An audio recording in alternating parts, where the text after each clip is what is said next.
Houston Texans and the Jacksonville Jaguars, 23-20 was the final score in this one. Houston Texans take it down in Jacksonville. Unfortunate for this one, Azeez Al-Shaair, a late hit on Trevor Lawrence, and Lawrence, scary concussion scene for him. He ends up going out of the game and not returning in the first half, and so obviously that's a big talking point. We'll get to that in a second, but Houston's top 5 graded players in this one as they got the victory. Offensive tackle Laramie Tunsil's at the top of the list with an 84.7. Wide receiver Nico Collins an 80.9. Edge rusher Will Anderson with a 72.5. Guard Hugh Scruggs with a 71.9. Guard Shaq Mason with a 71.4. And then C.J. Stroud a 77.2. On Jacksonville side of things, Arik Armstead, their defensive tackle, with an 86.1. Wide receiver Parker Washington an 80.7.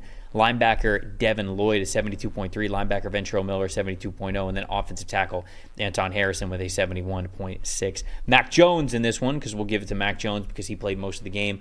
84.1 PFF grade. Mac actually playing well in this one, giving his team a chance to win it, but ultimately they come up a field goal short. Seth told the story, Dalton. Okay, so imagine having a franchise rookie of the year winning quarterback who's really darn talented, and you know he's a guy you want to try to win a Super Bowl, right? Bo Nix. This could be another one, true. But which you know. Had to throw you a curveball there. But the second part of this is something Nix has that one C.J. Stroud hasn't had all year. They actually protected him this week, and that is a big thing for any quarterback, but especially with the theme of Stroud and his interior offensive line this year. 76.9 pass blocking grade for the Texans, their highest of the season. CJ was only pressured on 9 out of his 40 dropbacks.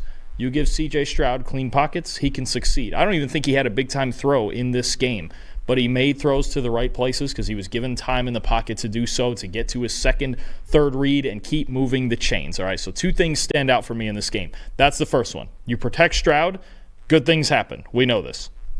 2, and this plays a part in it, first down. I'm watching this game back on the All-22, and I'm like, wow, the Texans, it actually feels like there's something getting going here on first down. So I had to look into a couple of things. Coming into this week, Texans were 18th in yards per play on first down, all right? Somewhere hovering around 5, maybe low 5s, 5.2, somewhere around there. This game's 7.1, one of the highest marks of the week. Big-time stuff. We're getting moving on first down. The other thing, coming into this week, they trailed only Seattle in negative plays on first down. That you can't move backwards. It's something even Andy Reid and Patrick Mahomes talk about all the time, is you can't move backwards on first down. You can't be in 2nd and 12, 2nd and 13 all the time. You can't live like that.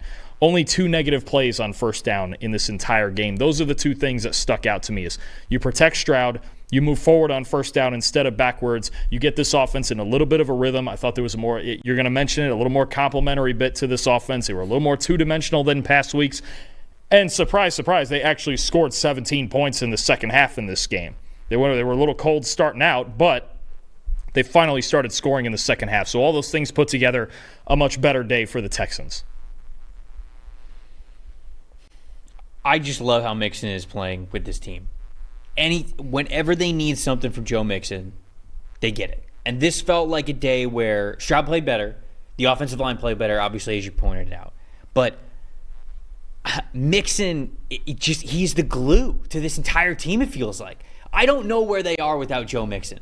They got probably at least 2 less wins because he's been the one who's been the steady presence when the offense hasn't been getting going. While Nico Collins was hurt, certainly with Stephon Diggs going out as well, it's not as potent. The struggles along the interior offensive line. They have needed a veteran, experienced running back who knows how to make the most out of bad situations and knows how to take advantage of situations wherever he is in plus territory. So this is somebody who, Mixon continuing to play well, another 100-yard game for Joe Mixon this season, and it doesn't feel like it's quiet because it does feel like that we talk about it quite a bit here on this show, but his presence to them continues to be very, very impressive. And it's not just the 100-yard mark that he continues to hit.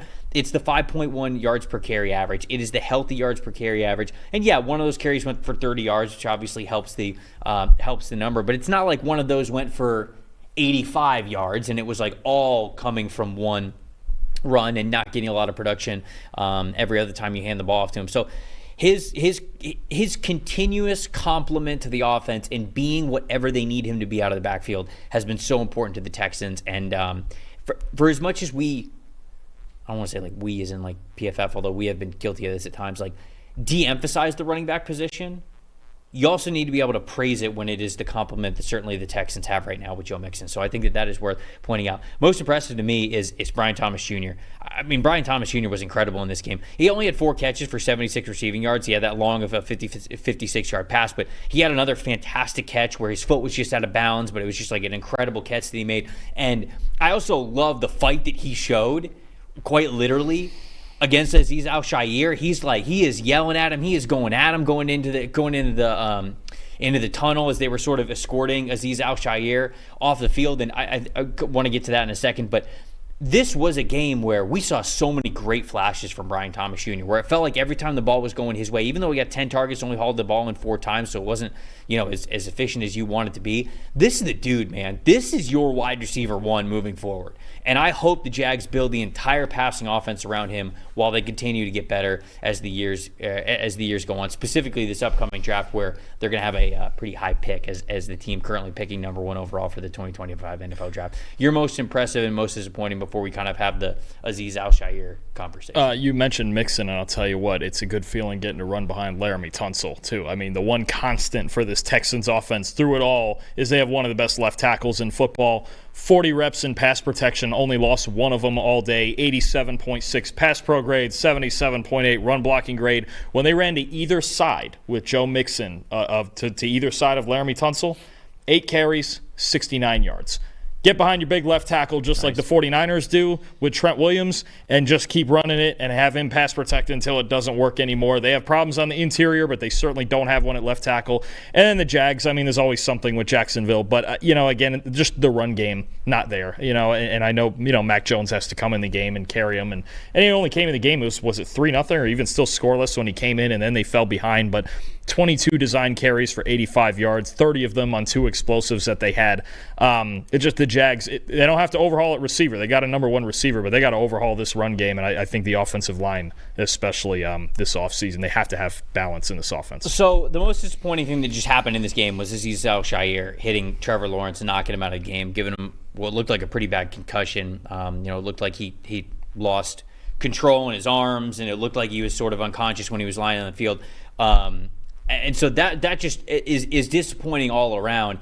Now, it's not the first time that Azeez Al-Shaair has played, a little beyond what he should as a linebacker. I know that we're not used to the big hits as much anymore. Sometimes, in the old NFL, as they would say, maybe this would have just been a, hey, good hit. The game was still going on. They didn't whistle it dead. He's sliding, whatever. You're playing football. You're getting hit. That's just not the game that we play anymore right now. He had a late hit on Caleb Williams a couple of weeks ago where, a scrum immediately happened afterwards and he threw a punch, and there have been a couple of other big hits that he's had to the sideline that are questionable. There was a play that went around social media that a lot of people showed where he's going to, I think, like hit the ball, and then his hand like grabs Tom Brady's like throat as he's kind of like going in and trying to disrupt the pass. And so I don't want to say that he's a dirty player or anything like that, but it is a repeated behavior. You have to know when to control it, right? And we've had guys like this, I think about like Vontaze Burfict here. A suspension has to be coming. You have to suspend. That's where I was going with that. I think it's at least a game coming out of this. This has to be a 2-game at minimum suspension, because you've had enough instances from Azeez Al-Shaair in the past where you've gone, it's kind of borderline. Like the Chicago one where he hits Caleb Williams out of bounds. He pops up, and obviously the rest of the Bears players are not happy about it, so people get in his face. He throws a punch. He throws a punch on the sideline, and nothing happens for it. And it's like, okay, now you've had the chance to go back, and that tape exists. We all see it. It's all circulating social media. So you kind of missed it there with him throwing a punch. Now you've got an instance where he blasts Trevor Lawrence before he reaches the ground, concusses him when he's giving himself up on a slide, and what happens immediately afterwards? One, shout out Evan Ingram, who was defending his dude and slammed Azeez Al-Shaair afterwards. I know we don't love the retaliation, whatever, but like, you got to fight for your dude, man. So I think shout out to Evan Ingram for that. And then Azeez Al-Shaair, as he's leaving the field, he's trying to fight people. So it's to me, you got to send a message to him and the rest of the league. I think it's a 2-game minimum suspension for Azeez Al-Shaair, in my opinion, especially when you look at sort of his track record before this stuff. But I also want to be fair to him, and I want to read out what he tweeted earlier this morning. And it's an apology, and in my opinion, it's one of the best apologies that I have read of a player who has delivered what feels like a dirty hit, and then, a lot of emotions and pride and everything comes up afterwards.